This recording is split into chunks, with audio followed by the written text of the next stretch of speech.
오늘은 새 계명 이런 제목을 가지고 3주 정도 전할 것 같아요. 이렇게 한번 풀어보려고 그래요. 또 하나님 말씀도 우리 현실의 문제니까 10월 15일 날 주택시장 안정화 대책이 발표됐어요. 그리고 3주가 됐죠, 지금. 이재명 정부 들어서 세 번째 규제 정책이 발표가 되었는데, 이제 많은 사람들이 그렇게 얘기를 해요. 돈 없으면 집 못 사겠네. 이렇게 얘기를 하죠. 그래서 지금 돈 버는 사람들은 현금을 가지고 있는 사람들이 돈을 벌죠. 지금 많이 법니다. 결국 대출 받고 전세 끼고 집 살려고 했던 사람들은 사실 실소유자들인데, 그 사람들이 얘기하기가 사다리를 걷어찼네, 이렇게 얘기를 한다고 그래요. 사다리를 걷어차버려 지금 못 산다는 얘기잖아요. 그렇게 좀 됐는데, 제가 뭐 부동산 전문가가 아니니까 어떻게 단언할 수 없으나, 현재 보여지는 걸 통해서 오늘 제목과 관련되어 있는 쪽만 보려고 그래요. 이번에 부동산 규제 정책은 어디 때문에 나온 거예요? 강남 3구 때문에 나왔죠. 강남 3구를 잡으려고 하는데 우리가 죽는 거죠. 오히려 강남은 올라가고 강북은 떨어지거든요, 이렇게. 지금까지 여러분도 아마 이제 인생을 오래 사셨으니까 부동산 규제 정책을 통해서 성공한 적이 한 번도 없죠. 우리는 알고 있죠. 근데 정권이 들어서는 꼭 이걸 한단 말이에요. 결국은 강남과 강북의 집값만 차이가 더 나는 거예요. 왜 여러분 제가 이 부동산 정책은 규제로 잡지 못한다고 하냐면, 예를 들어서 강남 3구를 잡으려고 하는데요. 강남 3구의 아파트가 38만 호예요. 지금 현재 38만 호인데 그냥 20억만 잡으면 760조예요. 그럼 우리 1년 대한민국을 운영하는 운영비보다 많은 거예요. 무슨 얘기를 하려고 하냐면 못 잡는다는 거예요. 왜? 760조나 되는 공룡이에요. 이 사람들은 대출로 집 안 사요. 현금으로 집을 사요. 그런 사람들을 잡으려고 하면 그 사람들 꼼짝도 안 해요. 가만히 쳐다만 보고 있는 거예요. 또 하고 있구나. 시간 지나면 2달, 3달만 지나면 확 또 올라요. 왜 그럴 수밖에 없는가 하면요. 교육 인프라,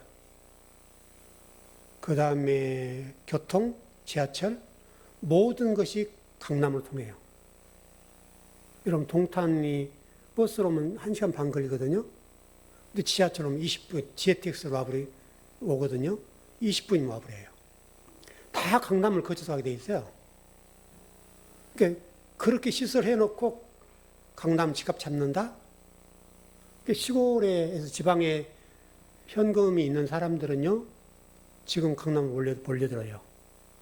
강남에 지금 현재 집을 살려고 하는 거죠. 조금 주춤했잖아요. 그래서 지방에 있는 사람들도 강남으로 몰려서 집을 살려고 막 달라드는 거예요. 그러니까 강남은 가만히 있으면 올라요, 또. 좀 안타까운 장면이죠, 여러분.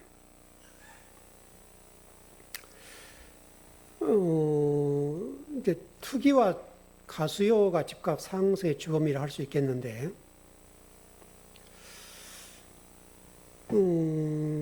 이렇게 좀 생각을 해볼까요? 뭐 지금 정책을 위반한 사람들은 부동산을 잡을 수 있다고 얘기를 하거든요. 근데 여러분, 그건 거짓말이에요. 잡을 수가 없어요. 여러분도 그렇고 저도 인생을 살아봤지만 할 수 없는 것이, 왜냐하면 부동산 시장이라고 하는 것은 시장 원리에 따라서 수요과 공급의 원칙에 따라 움직이거든요. 이렇게 볼게요. 예를 들어서 이게 강남 10이라 합시다. 이게 20억이다. 그러면 정부에서 볼 때는 비싸다 하는 거잖아요. 그럼 20억이라고 하는 것이 이게 딱 정답으로 정해진 건 아니죠. 이게 30억도 할 수 있는 거, 40억도 할 수 있는 거잖아요. 왜? 이건 현물이잖아요. 그러니까 정부의 생각하는 20억이라는 딱 그 규제선이 있다 한다면 이거는 그들 생각이지 부동산은 시장의 원리에 따라 작동이 되거든요.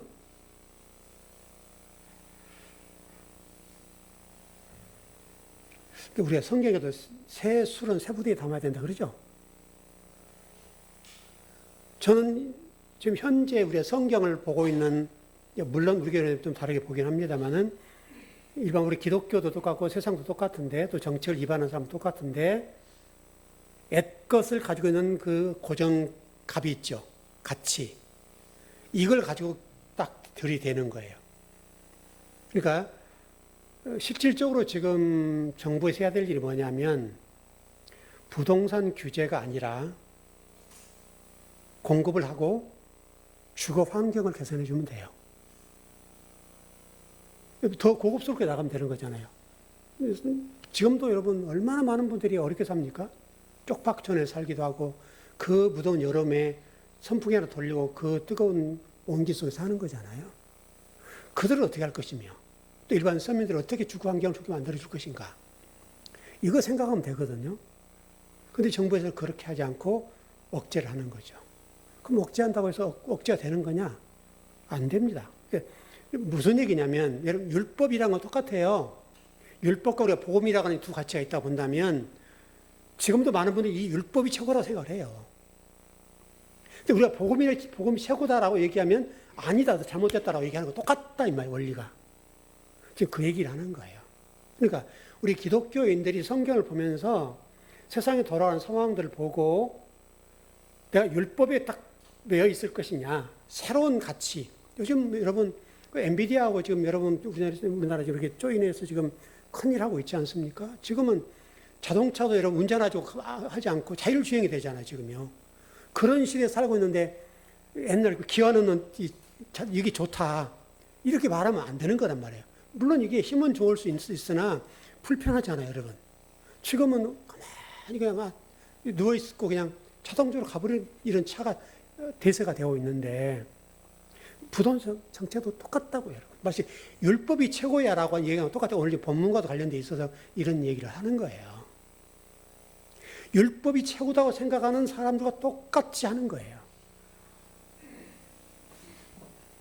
그러니까 이 정책은 실패할 수밖에 없어요, 여러분. 그래서 안타깝다고 하는 거예요. 오늘 여러분 본문을 봐보세요. 출발이 뭐라고 되어 있습니까? 작은 자들아, 그렇게 되어 있죠. 작은 자들아.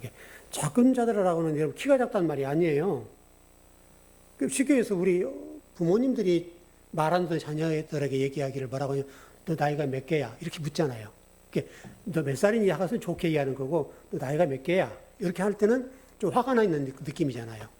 좀 그런 장면이에요. 그러니까 지금 이 작은 자들이라는 단어는 여러분 지금 번역상으로 잘 이해가 되지 않지만 이게 테크니온이라는 단어예요. 테크니온. 테크니온이라는 단어는 말이 뭐냐면 테크논, 어린아이. 그러니까 여러분 지금 예수님 제자들이 얘기하는 거잖아요. 제자들이 얘기하는데 이 어린애들아 이렇게 얘기한 거 똑같다. 내용이. 그러니까 여러분 생각해 보시면 예수님께서 지금 제자들이 나이가 더 먹은 사람이 많죠. 예수님은 여러분 33세에 돌아가셨지만 제자들은 가정을 이루고 있었고 어부들이었고 생계를 책임졌던 사람이니까 나이로 보면 제자들이 많아요. 그 나이 많은 선배잖아요. 근데 그 나이 많은 사람들에게 예수님께서 이 어린애들아 이렇게 했단 말이에요. 3년 동안 예수님 말씀을 가르쳐 주셨는데 그런 말씀을 받고도 지금 어린아이인 거예요. 여러분 제자잖아요. 그러니까 여러분이 저에게 성경을 배우면서도 야, 또 이거는 배우지 못했던 거 배우네 이렇게 할 때 많죠. 그런데 직접 하나님 대신 예수님에게 제자들이 말씀을 배웠으니 여러분 얼마나 복받은 사람들이에요. 우리에게는 올 수 없는 복이거든요, 이거예요, 여러분. 그렇게 공부를 했으면 최고의 권위자와 최고 성경을 말씀하신 분에게 배웠으니까 여러분 생각해 보십시오. 이보다 큰 복이 어디 있어요? 근데 그 법을 모르는 거예요. 말씀을 이해도 못하고 깨닫지도 못하는 거예요. 그래서 예수님께서 테크니온, 이 작은 자들아, 이 어린애들아, 이렇게 하는 거예요, 지금. 그래서 성경에서는 여러분, 하나님의 아들이란 말도 있고요. 하나님의 자녀란 말도 있어요. 지금 자녀란 말과 아들이란 말은 다른 개념이에요. 아들이란 말은 상속의 개념으로서의 이야기를 하는 거고, 자녀라고 표현할 때는 여러분, 우리 그 손자들 오면 걔들은 자녀들이죠. 걔들은 부모의 돌봄이 필요하고 뭔가 뭐 다 해줘야 돼요. 여러분, 우리 주호 같은 경우는 기저귀 차잖아요. 부모가 돌보지 않으면 어떻게 했어요? 소변도 보죠. 또 대변도 보죠. 그러면 어떻게 하냐면, 그러니까 이 애도 나이가 지금 이제 4살이잖아요. 그러니까 엊그제 동영상을 이렇게 찍어주는데요. 보여주는데, 통화하는데, 이게 기저귀를 잡고 이렇게 쫙 파는 거예요. 그러니까 지 엄마가 알아듣고, 이제 소변 오줌 싼 줄 알고 갈아주려고 했거든요. 했더니 대변을 봤어요. 그것도 묵직하게 많았다고요. 이제 끄급하니까. 이제 나이가 들었잖아요. 그래서 지도 이거 빼달라는 거예요, 자꾸. 그걸 찍어주면서 아빠 좀 이따 할게 이렇게 끊더라고요. 그게 여러분 지금 테크니온이에요. 테크니온이라는 단어가 지금 자기가 스스로 할 수 없는 상태. 그 주어 같은 상태를 지금 예수님 말씀하는데 그걸 성경에서는 자녀라고 얘기해요. 자녀. 자녀라는 말은 지금 아들이라는 개념과 너무너무 다른 거예요. 지금 바로 예수님께서 지금 제자들에게 말씀하신 게 너희들은 지금 나이가 몇이고 지금 나이가 배운 게 얼마고 지금 근데 여전히 돌봄의 존재가 돼 있니? 작은 자들아. 이렇게 출발하는 거예요. 지금 성경을 한번 봐보죠. 요한복음 7장을 한번 가봐요.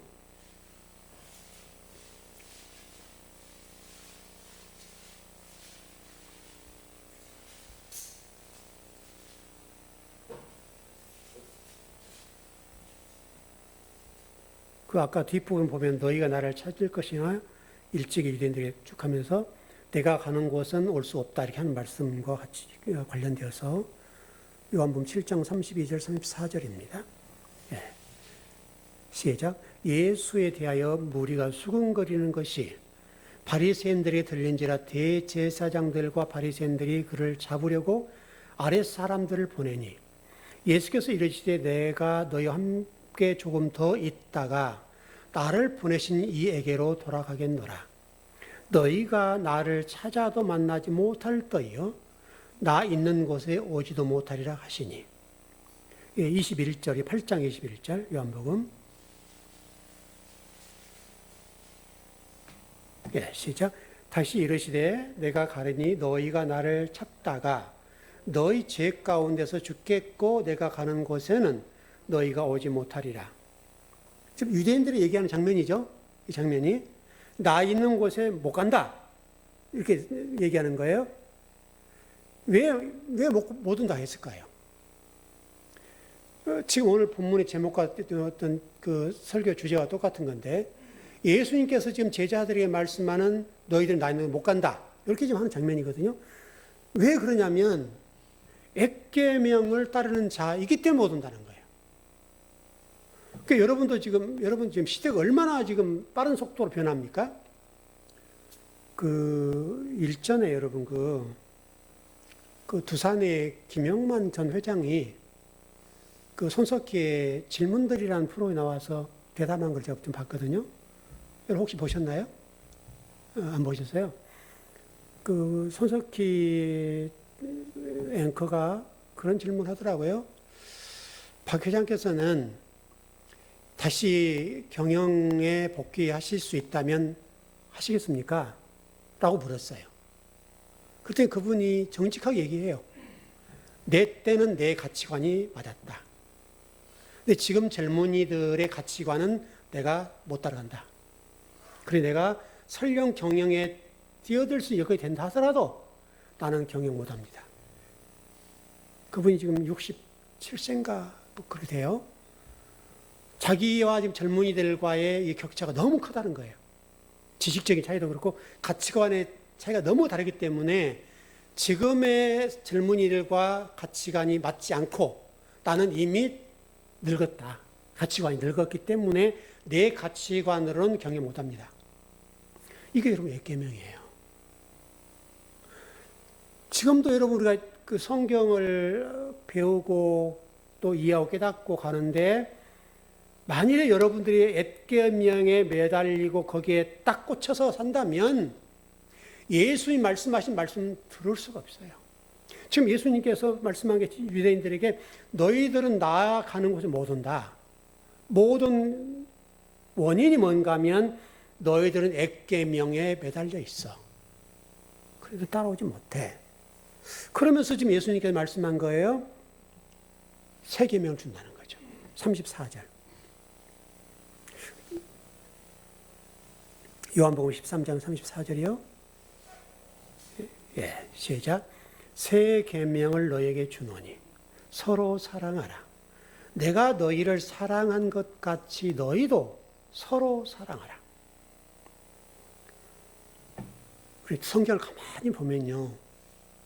신지식, 우리가 좀 지적인 관점으로 얘기하자면 우리가 나이는 들어가는 것은 어쩔 수 없죠. 저도 나이가 들어가 이런 이제 검버섯이 하나 생기거든요. 이건 어쩔 수 없죠. 태양도 보기도 하고 나이도 들고 하니까 피부가 늙어갈 거 아니에요? 그거는 제가 막을 수 없죠. 그러나 이거는요. 가치관, 생각은 얼마든지 새로운 가치관과 새로운 지식을 받아들이면 이건 젊어질 수 있죠. 그렇죠. 그러니까 우리가 나이 들어간다는 것과 새로운 가치관을 받아들인 것과 새로운 문물과 새로운 파도 이거를 내가 수용하고 받아들인다고 하는 것은 또 다른 문제거든요. 그러니까 우리 젊게 살려고 하면 새로운 지식과 새로운 가치관에 관해서 예민하게 민감하게 반응하고 받아들여야 되는 거예요. 옛날 방식으로 똑같이 하면 안 돼요. 옛날에는 우리가 맞았죠. 그렇게 하면 됐어요. 근데 지금은 그렇게 하면 안 되는 거예요. 그래서 늘 새로워지려고 몸부림을 쳐야 되는 거죠. 물론 속도가 느리겠죠. 왜냐하면 그동안에 가지고 있는 기존의 가치관에 그게 딱 묶여 있으니까 쉽지가 않죠. 쉽지가 않고 그걸 수용하고 받아들인다는 자체가 어렵죠. 그러나 거기에 대해서 반응은 해야죠. 지금 새 계명을 준다고 지금 유대인들이 얘기하고 제자들이 얘기하는 장면인데 예수님께서 제자들이 답답하니까 내가 새 계명을 줄게 이렇게 말씀하고 왜냐하면 제자들도 지금 액계명에 딱 매달려 있어요. 그러니까 지금 새 계명을 준다 하면서 말하는 사랑 얘기를 안 해요. 여러분 사랑이 뭐죠? 사랑이 뭐예요? 여러분 우리 교회 성도들도 다 똑같고 주변 사람들에게 사랑이 뭐예요? 라고 물으면 정확한 답이 나올 수가 없어요. 각자가 생각하는 사랑이라고 하는 개념이 다 달라요. 아까 제가 부동산 정책도 얘기했지만 어떤 사람은 20억은 비싸다고 얘기한단 말이죠. 근데 어떤 사람은 30억도 싸다고 얘기할 수 있어요. 그럼 앞으로 여러분 이 부동산 가격이 올라가겠어요? 떨어지겠어요? 강남 3구를 중심으로 본다면 올라갑니다. 제가 어떤 연구 자료를 좀 본 적이 있어요. 어떤 부동산 정책에 관련 교수님이 연구한 자료를 제가 본 적이 있는데 런던, 도쿄에서 미국의 중심 도시 이런 도시들의 한 평당 가격이 얼마라고 얘기를 하는가 하면 2억이래요. 평당 2억. 그러면 결국은 그 강남 3구나 명동 어떤 곳이 될지 모르겠지만 그렇게 간다는 거예요. 선진국의 대도시의 수도권은 평당 2억이에요. 그럼 우리나라도 그렇게 갈 수밖에 없어요, 구조가. 왜? 모든 인프라가 그렇게 돼 있으니까. 그래 모든 사람이 죽자 살자 돈만 생기면 강남으로 가는 거예요. 그건 여러분 자본시장에서 어쩔 수 없는 일이죠. 가서 아파트를 사든 뭐 땅을 사든 그거는 그 사람의 자유인 거예요. 근데 그 자유를 막아서는 안 된다는 거죠. 왜? 그건 시장의 원리예요. 정부 규제한다고 되는 게 아니란 말이죠. 그걸 규제하면 된다고 생각하는 것이 액계명이라는 거예요. 우리가 지금 여러분 삶과 저의 삶 속에서 이런 일이 너무너무 많은 거예요. 나의 옛 생각이 옳다라고 딱 정의 내리고 새로운 것에 대해서 부정하는 거죠. 그럼 우리가 더 발전을 못하는 거예요. 여러분 지금 얼마나 세상이 빠르게 요즘은 여러분 AI가 여러분 지금 얼마나 지금 굉장히 발전하고 있잖아요. 그래서 여러분 사랑이라고 하는 것에 대해서 네이버 박사에게 물어봤어요. 여러분 인터넷 네이버 박사 물어보니까 뭐라고 됐는가 하면 제가 보니까 어떤 사람이나 존재를 몹시 아끼고 귀중히 여기는 마음이다. 이게 사랑이래요. 네이버에서 말하는 사랑의 정의. 네이버 박사가 얘기하는 이 사랑의 정의는 인간적인 사랑이죠. 그럼 성경에서 말하는 사랑은 뭐겠어요, 여러분? 네이버 박사와 다르겠죠. 그래서 사도 바울은 이렇게 얘기해요. 너희 몸을 불살라서 구제하더라도 그것은 사랑이 아니다. 여러분, 우리 몸을 불살라서 사랑을 하는데 그게 사랑이 아니래요. 지금 바울은 그렇게 얘기해요. 왜? 새 계명이라고 하는 의미에서 아니라는 거예요. 그 새 계명이라는 건 도대체 뭘까요, 여러분? 그래서 지금 예수님께서는 너희에게 새 계명을 준다. 이렇게 됐어요. 여러분, 요한 1서 2장 8절 한번 가봐요.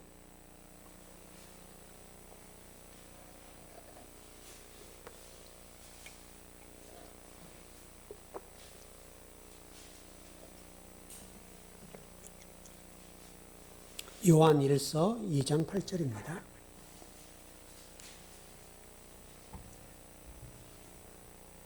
네, 시작. 다시 내가 너에게 새 계명을 쓰노니 그에게와 너희에게도 참된 것이라. 이는 어둠이 지나가고 참빛이 벌써 비침이니라. 뭐라고 얘기합니까? 요한 1서에서 말하는 새 계명이라고 하는 것은 어둠이 지났기 때문에 참빛이다. 이게 무슨 말이에요? 율법을 완성했을 때에 그것이 새 계명이다. 어둠이라는 건 율법이죠, 여러분. 지금 요한 1서로 얘기하자면 율법은 어둠인 거예요. 여러분 우리가 신학에서도 그러잖아요. 구약은 그림자. 그게 율법이죠, 여러분. 신약은 실질적으로 빛인 거죠. 실체니까. 똑같이 얘기하잖아요. 율법을 완성했기 때문에 새 계명이라는 거예요. 근데 율법은 뭐냐면 십자가의 죽음만을 얘기하는 거예요. 여러분 지금도 교회 십자가 종탑을 보면 제가 일전 한번 얘기한 적이 있는데 여러분 서울에 어떤 십자가를 한번 쫙 봐보세요. 거의가 다 빨간색이에요. 다 붉은색이에요. 그 이 앞에도 예수님이 딱 십자가 박혀 있는 그 모습을 이렇게 걸어놓거든요. 교회라고 하는 게 뭐냐라고 하면 피, 보혈. 지금도 보혈, 십자가의 죽음 이것만 강조한 데가 있어요. 물론 그게 중요하죠. 그것만 강조하면 안 돼요. 그래서 교회 십자가는 실질적으로는요 하얀색이어야 돼요. 하얀색은 여러분 부활 얘기하잖아요. 사실 성경 말씀이라고 하는 십자가가 중요하지만 십자가를 뛰어넘어서 부활이 중심이 돼야 돼요. 여러분 그래 맞지 않아요? 그래서 부활 신앙이냐 아니면 십자가 신앙이냐 이거는 우리 신앙생활이 굉장히 중요해요. 여러분 예전에 우리 교회 성도들도 뭐 혹시 있을 수 있는데 여기 십자가 목걸이 많이들 하고 다니셨죠? 이게 심벌이잖아요, 기독교에. 물론 이게 나쁘다는 의미가 아니라 중요하죠. 왜? 나는 그리스도인이다라는 표현이니까 좋은 것인데 이 십자가가 붉은색만 돼서는 안 된다는 거죠. 하얀색도 돼야 된다는 거죠. 바로 지금 그 얘기예요. 율법이 완성될 때 그것이 새 계명이다. 이렇게 지금 요한 1서에서는 딱 정의를 내려줬어요. 그러니까 새 계명이라고 하는 것은 율법을 완성하는 거예요. 그게 새 계명이에요. 요한복음 13장 36절이요. 예, 시작. 시몬 베드로가 이르되 주여 어디로 가시나이까? 예수께 대답하시되 내가 가는 곳에 네가 지금은 따라올 수 없으나 후에는 따라오리라. 내가 간다 이렇게 했죠. 이제 죽는다 이런 얘기인데 베드로가 지금 듣기는 사랑하라 이렇게 해놓고 나서 지금 이 말씀을 하시니까 어떻게 들렸는가 하면 내가 십자가에 죽는다 너희들 서로 사랑해 이렇게 들었다는 거예요. 지금 예수님께서 그래서 유언처럼 들은 거예요. 베드로는 그래서 지금 베드로가 다시 물어요. 그래서 이 묻는 장면이에요. 주님 어디로 가셔요? 이렇게 묻는 거죠. 그러니까 예수님께서 말씀하시기를 내가 가는 곳에 네가 지금은 따라올 수 없으나 후에는 따라올 것이다. 이렇게 지금 말씀하는 거예요. 후에 따라온다는 것이죠. 좀 차별성을 두는 건데 37절이요. 그러니까 지금 베드로가 어떻게 반응하는가 보세요. 예, 시작. 베드로가 이르되 주여 내가 지금은 어찌하여 따라갈 수 없나이까? 주를 위하여 내 목숨을 버리겠나이다.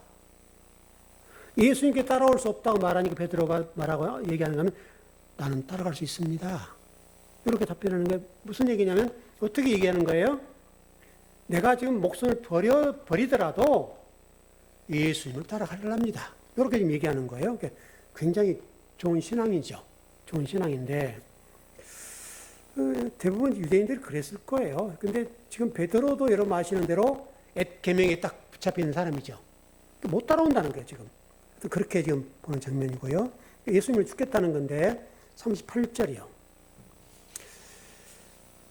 예, 시작. 예수께 대답하시되 네가 나를 위하여 내 목숨을 버리겠느냐? 내가 진실로 진실로 내게 이르노니 닭 울기 전에 내가 3번 나를 부인하리라. 지금 예수님께 베드로가 답을 주셨어요. 너 나를 위해서 지금 목숨을 버리겠다고 그러는데 너 내가 알아. 닭이 3번 울기 전에 너 3번 나를 부인할 거야. 여러분 부부가 살다가 어떤 한 부부가 먼저 돌아가시게 되면 가장 슬픈 거라고 하잖아요. 가장 많은 스트레스 받고 이제 그렇다고 하는 상심도 받고 그런데 되게 이제 그러거든요. 당신 죽으면 나도 따라 죽을 거야. 근데 저도 많이 인종을 많이 받습니다. 따라간 분은 없더라고요. 저 똑같은 얘기예요, 지금. 지금 베드로 여러분 당시에 여러분 성전순례 가셨던 분 베드로 그 성전 보셨죠? 닭이 위에 있는 거. 근데 지금 이게 베드로 당시에는 성전에요. 닭이 없었대요. 제가 자료를 보니까. 근데 지금 닭이 울기 전에 나를 3번 부인한다고 했으니까 이게 무슨 얘기냐면 이렇게 이해하면 될 것 같아요. 지금 우리 교회도 여기 앞에 종이 하나 있죠. 이 종이 지금 예전에 선교사들이 썼던 종이에요. 이게 우리나라에서 만든 종이 아니고 미국에서 선교사들이 가지고 왔던 종이에요. 그래서 제가 이거 그때 70만 원인가 주고 샀어요. 없는 종이거든요, 이게 종 자체가 옛날에 여러분 그 시골 같은 데 교회 보면 땡그랑땡 교회 종 쳤죠? 네, 그때가 왜 종을 차요? 새벽 예배 시간. 그 새벽 예배를 알리기 위해서 뭐 종지기, 뭐 여러분들이 치셨는데 그 장면과 똑같은 장면인데요. 근데 유대인들은요, 이 새벽에 닭이 울기 전에라고 하는 것을 어떻게 이해를 하는가 하면 제사장들이 알렸대요. 제사장들이 예를 들어 우리식으로 이런 표현을 해줬지 모르겠습니다만은 종을 쳤든지 어떤 방법을 했든지 간에 알 수 없으나 제사장들이 새벽을 알렸다는 거예요. 그래서 여기서 말하는 닭이란 말은 제사장을 얘기하는 거예요. 제사장이 수탉의 역할을 하는 거예요. 무슨 얘기냐면 아침이 밝아오기 전에라는 말이에요. 아침이 밝아오기 전에 네가 나를 3번 부인한다. 요 표현을 이렇게 놨어요. 그러니까 여러분 생각해 보세요. 예수님을 죽겠다고 얘기하는데 3번을 네가 나 부인한다고 얘기하는 거니까 이 말은 완전한 부인이라는 거예요. 3번 부인한다는 말은 완전히 네가 나를 부인할 거야. 그 말을 이렇게 하는 거예요. 왜냐하면 베드로는 엑계명을 따르는 사람이라는 거예요, 여러분. 엑계명을 따른다는 이것이 굉장히 성경에서 중요해요. 현대 신학에서 기독교인들도 중요한 것이 뭐냐면 엑계명을 따를 거냐. 지금도 여러분 그 교회에서 목사님들이 성도들 가르칠 때 엑계명식으로 신앙 교육을 시키거든요. 성도들이 움직이고 살아있는 것 같아요.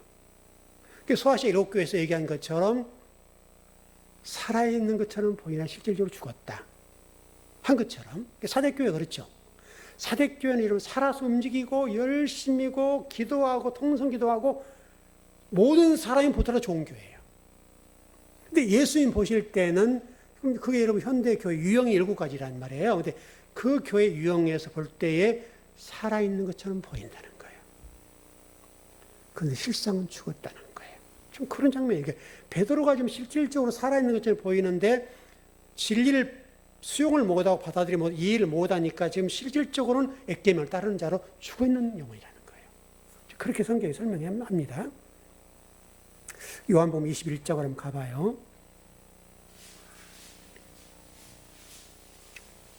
성경이 재밌는 것이 이런 장면 같아요. 요한복음 21장 17절.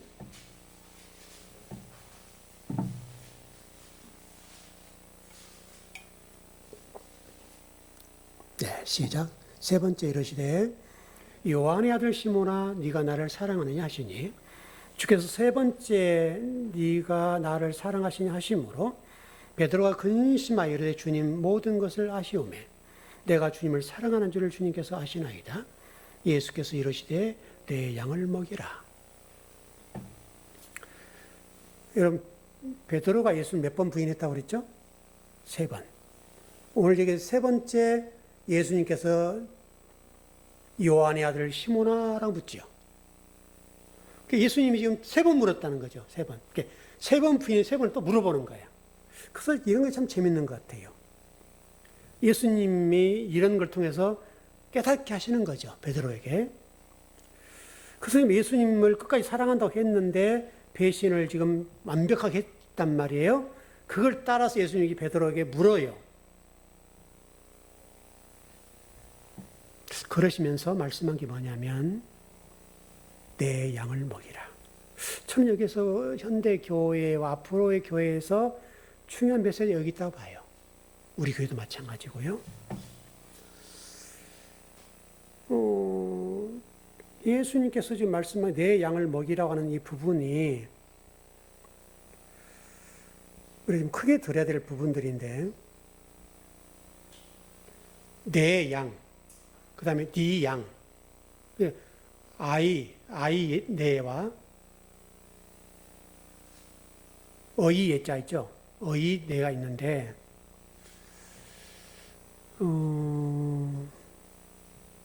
교회 중직자들이나 목회자 또 해서 우리 교회가 한 10,000명 모인다 합시다. 그냥 이해를 돕기 위해서 10,000명을 모이는데 오늘 예배에 10,000명이 모였다고 하자고요. 그러면 그 양들은 누구의 양이어야 되죠? 주님의 양이야죠. 그래서 예수님이 여러분 그 단어 하나를 잘 보셔야 돼요. 여러분 요한복음 21장 17절 끝에 보면 내 양. 앞에서는 네가 나를 사랑하느냐? 그래서 제가 일부러 네라고 지금 읽은 거예요. 네가 나를 사랑하느냐 했는데 예수님께서 말씀하시기 뭐냐면 내 양을 먹이라. 내 양. 그러니까 네 양이 아니다. 그 말이죠. 저는 이게 지금 현대 교회에 주신 하나의 메시지라고 봐요. 그러니까 우리 교회 10,000명이 모인다고 한다면 그 10,000명이 모인 성도들이 주님의 양이야죠. 그럼 주님의 양이라고 한다면 10,000명이 모인들, 20,000명이 모인들 내 양이 아니죠. 근데 목사님들은 어떻게 생각할까요? 전제는 다는 아닐 거라 보고요. 그래도 답이 되지 않겠어요? 그렇지 않는 분도 있을 테니까. 대부분은 자기 양이라고 생각해요. 목사님 양. 그러니까 이 양이 혹시나 우리를 뛰쳐나갈까봐, 다른 교회로 갈까봐 벌벌벌 떠는 거죠. 이제 그래서 부목사님을 두어서 관리를 하게 만드는 거죠. 의장을 지키는 거죠.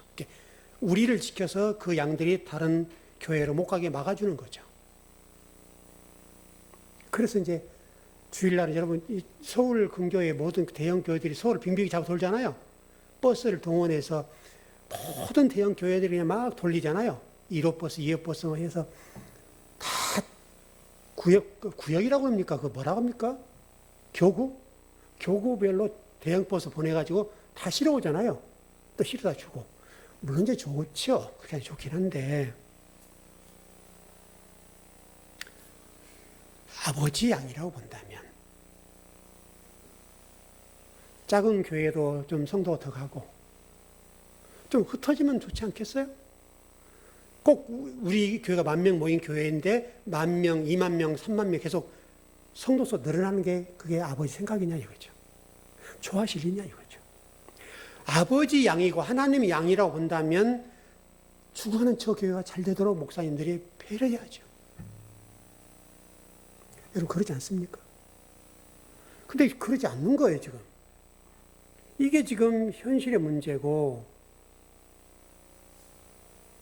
이 시대를 살아가면서 우리에게 중요하게 다가오는 문제예요 여러분.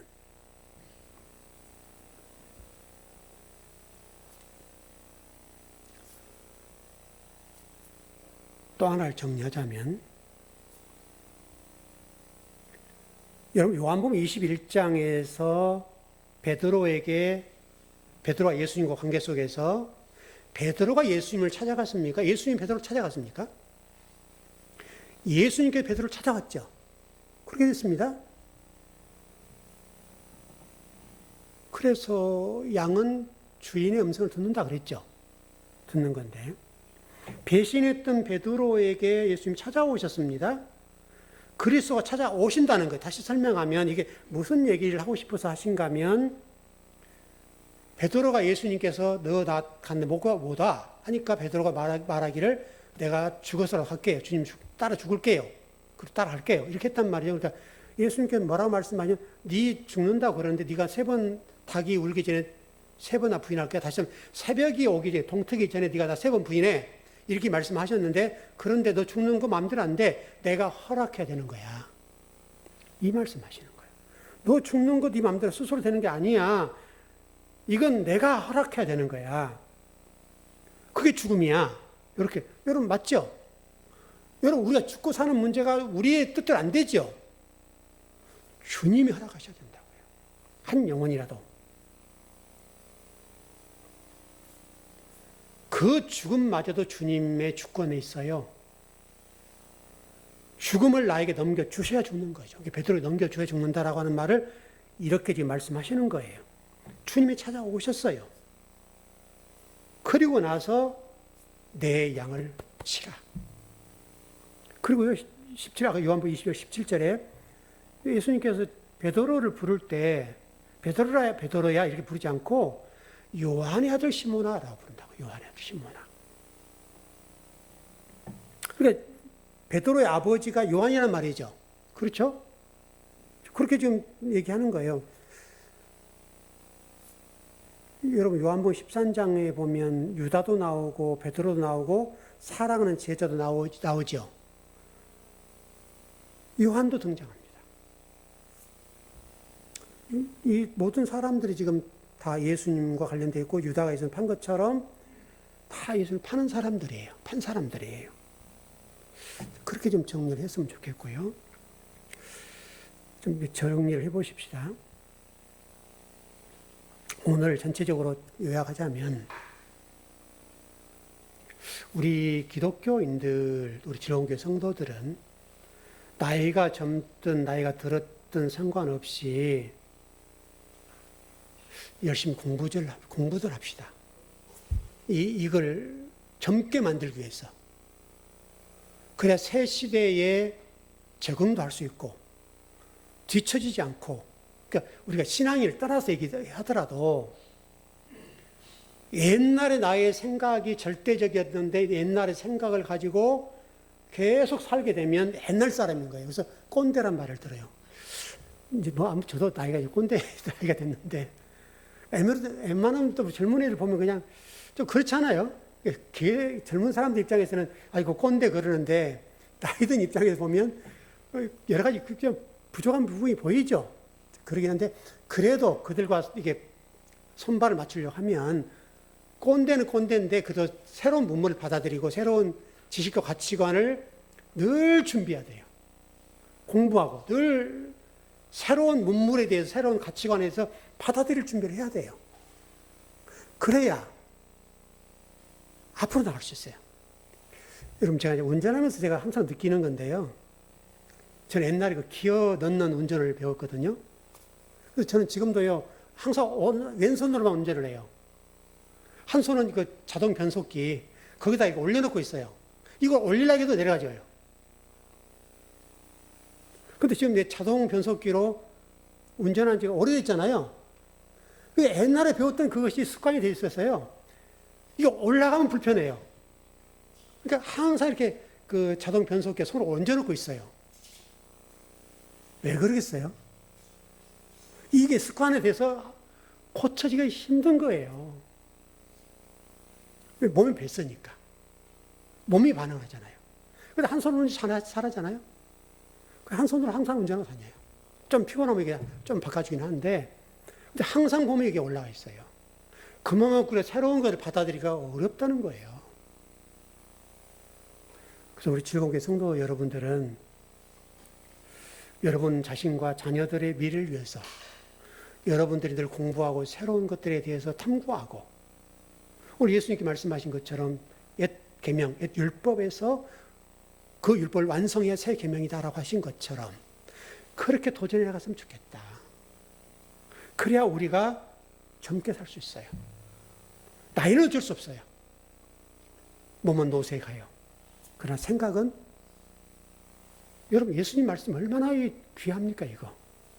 여러분들이 늘 새로운 지식과 새로운 가치관에 대해서 눈을 뜨고 그걸 바라보고 그걸 내다보고 준비하고 그걸 수용을 해야 될 거 아니에요. 그러면 젊은 사람과 대화가 되죠. 그래서 저는 오늘 여러 가지 앞으로 더 말씀을 나누겠습니다만은 거기 하나만 우리가 오늘 말씀을 듣고 가더라도 우리 삶에 유익하지 않을까 싶습니다. 그 복이 넘치길 바랍니다.